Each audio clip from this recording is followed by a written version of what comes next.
Apocalypse de Jean.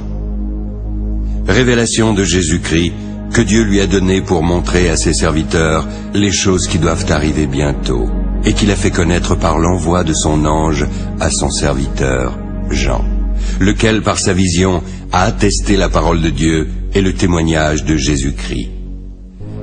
Heureux celui qui lit, heureux ceux qui entendent les paroles de la prophétie et qui gardent les choses qui y sont écrites, car le temps est proche.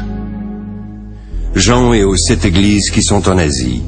Que la grâce et la paix vous soient données de la part de celui qui est, qui était et qui vient, et de la part des 7 esprits qui sont devant son trône.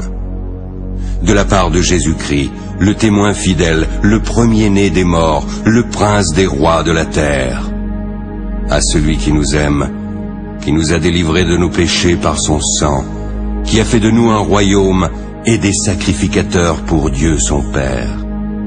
À lui soit la gloire et la puissance au siècle des siècles. Amen. Voici, il vient avec les nuées et tout œil le verra, même ceux qui l'ont percé. Toutes les tribus de la terre se lamenteront à cause de lui. Oui, Amen.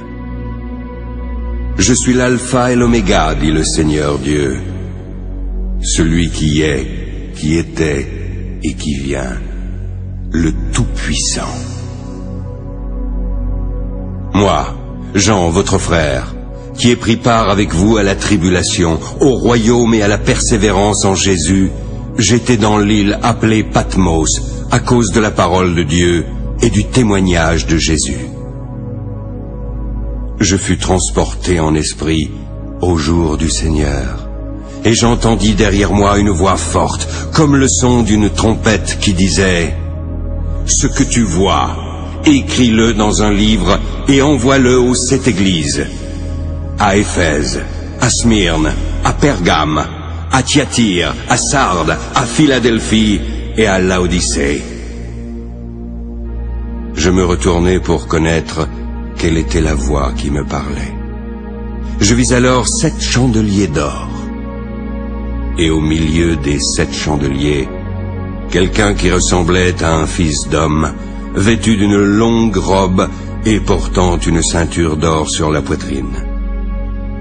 Sa tête et ses cheveux étaient blancs comme de la laine blanche, comme de la neige. Ses yeux étaient comme une flamme de feu. Ses pieds étaient semblables à de l'airain ardent, comme s'il eût été embrasé dans une fournaise. Sa voix était comme le bruit des grandes eaux. Il avait dans sa main droite